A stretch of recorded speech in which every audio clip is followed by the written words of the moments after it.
Good morning, family and friends. Up all early. Sorry, wrong show. It's been a long week. 2 minutes, I'll be right back.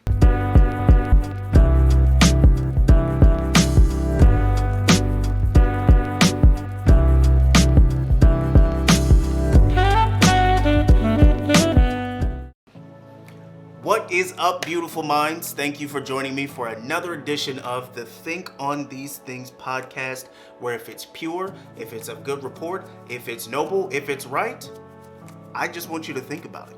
If you did not know, this go around, we are reading, boom, What to Say When You Talk to Yourself by author Shad Helmsetter, PhD. Now, before we begin, if you haven't already, go ahead and smash that like button and hit the subscribe button. I have a goal of 100 subscribers before the summer. And at the end of this video, if this content is bringing you any value, if it's educational, informational, motivational, inspirational, I want you to go ahead and share this with a family member or friend, or maybe somebody who just needs some positivity in their life.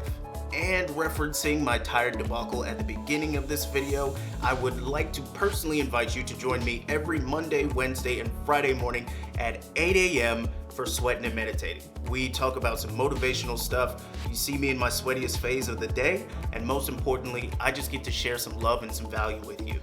Now, if you have never picked up this book before, this book, What to Say When You Talk to Yourself, boasts to be able to give you the tools you need to really change your mind into the positive environment that you need it to be to accomplish your vision.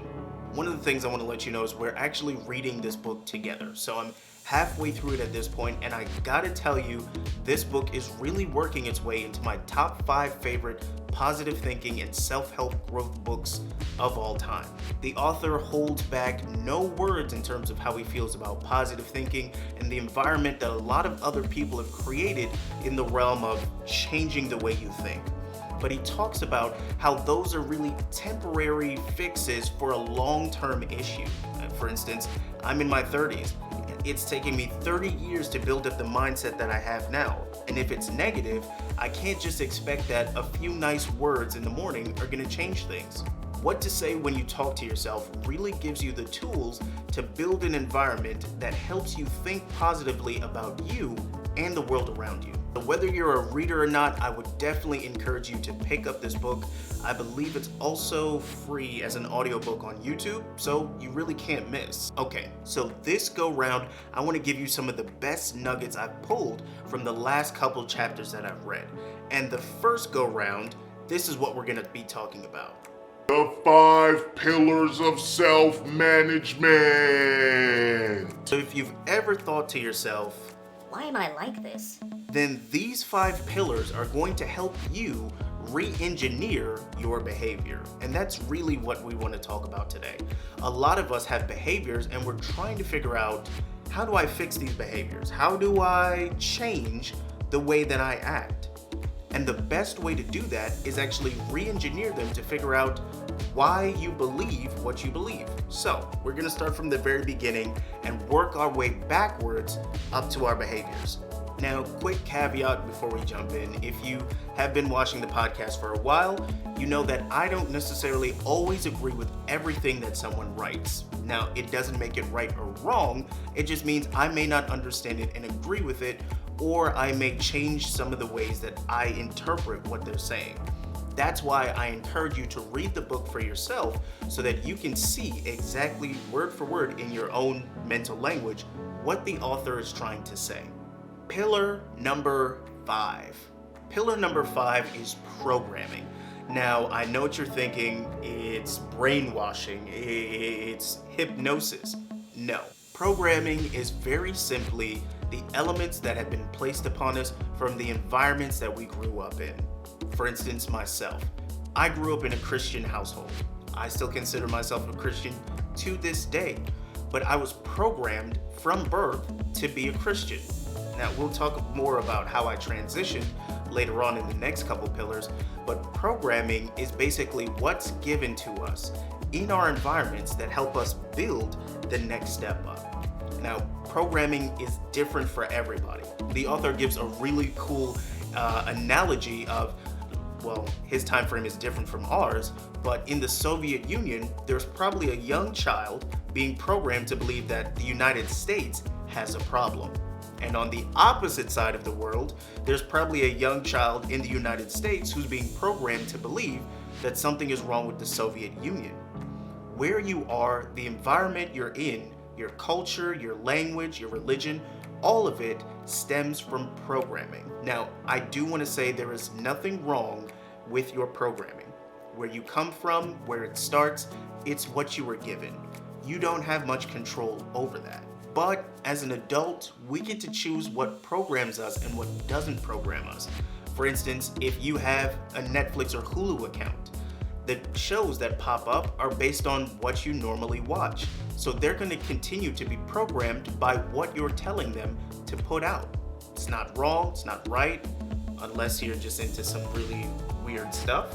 But our programming leads into the next pillar. Pillar number 4, beliefs. Now, I mentioned it a second ago when we were going through programming, but your programming builds your beliefs. Going back to looking at my own personal belief as a Christian, because I grew up in a Christian household, I was taught about Jesus. I was taught about reading the Bible, prayer, and all of the things of the like. Those things created a stacking belief within myself of what Christianity was and what it looked like and what it should be for me. Now, if you're familiar with personal beliefs, you'll understand, or even just Christianity, you'll know that there are different denominations or sections within the arching belief itself. Now, those are the things that in my personal journey that I've had to make the changes and shifts and change my perspective on. You see, just because it's my belief when I was a child, just because it was programmed into me, doesn't mean I have to carry it on through the rest of my life.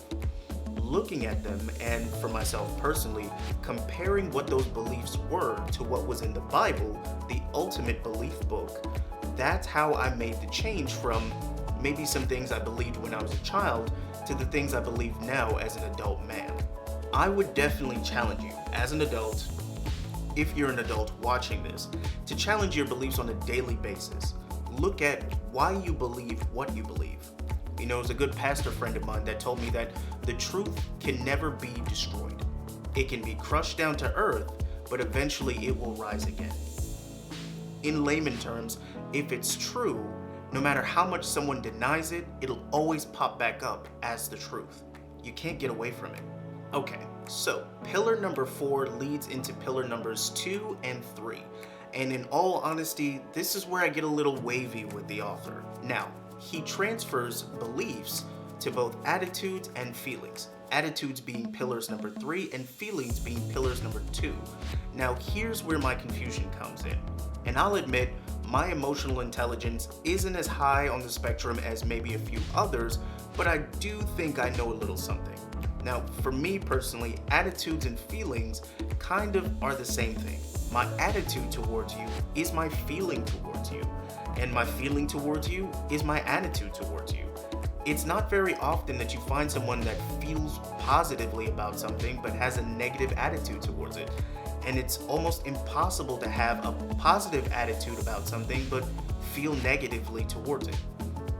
I don't know. Let me know in the comments if I'm just backwards on it. Author defines your feelings and your attitudes as the specific stance you take on a circumstance or a person. For instance, if I mention the gym, some of you may have a positive attitude, others may not have a positive attitude. Or if we start talking about politics, some of us may have positive feelings and some of us may have negative feelings. This is why I find this portion of the 5 pillars a little bit difficult to digest, simply because you can't really remove your feelings from your attitude. And last but not least, pillar number 1. Now, pillar number 1 is behaviors. Behaviors is defined in this book as your day-to-day actions or operations. Now, I love pillar number 1 because pillar number 1 is the culmination of all of our thoughts. Our actions are the entire reason why we are working to make sure we know what to say when we speak to ourselves. Now, some of us are struggling with our actions. We have actions that don't line up with what we think we believe. But that's why we took the time to re-engineer what we are doing. You see, if you have what's called a cognitive dissonance, meaning you do what you don't want to do and you don't do what you want to do, it's important to walk backwards all the way to your programming and work your way up past values to really find out, what is it that I believe? And this will actually help you change your actions. For instance, if you remember from the very first episode from our first book, How to Win Friends and Influence People, I talked about my terrible attitude towards learning people's names. The way I changed that was I valued the fact that someone was giving me their name, one of the most important things that someone can give.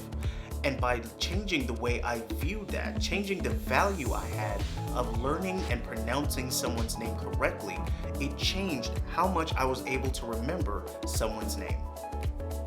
I want to encourage you that if you are having trouble with the behaviors, whether it's addictive behaviors, maybe some bad attitudes or negative interactions, I want you to walk back to your programming. Really spend some time and think, why is it that I act the way I act? Is it because I believe the way that I act is right? Or am I missing something? It's very important that we spend time always looking over what it is we believe, because our beliefs affect our actions. But that is it for this week's edition of the Think on These Things podcast. Again, before I let you go, if you have not already, please slap that like button. It helps the channel out tremendously. And if you haven't already, subscribe. Again, I have a goal of 100 subs by the summer. And most importantly, if this content, if this video brought you any value, if you believe there's even 10 sentences, just 10 sentences that could help someone you know, then I would love it if you shared it with that person and tell them to come on by. We put up videos every single week, every Sunday at 12:30. Again, I would like to cordially invite you and personally invite you to sweat and meditate with me every Monday, Wednesday, and Friday at 8 a.m. Again, guys, love you. Thank you for showing up. And like I always say, if it's pure, if it's noble, if it's of good report, I just want you to think on it.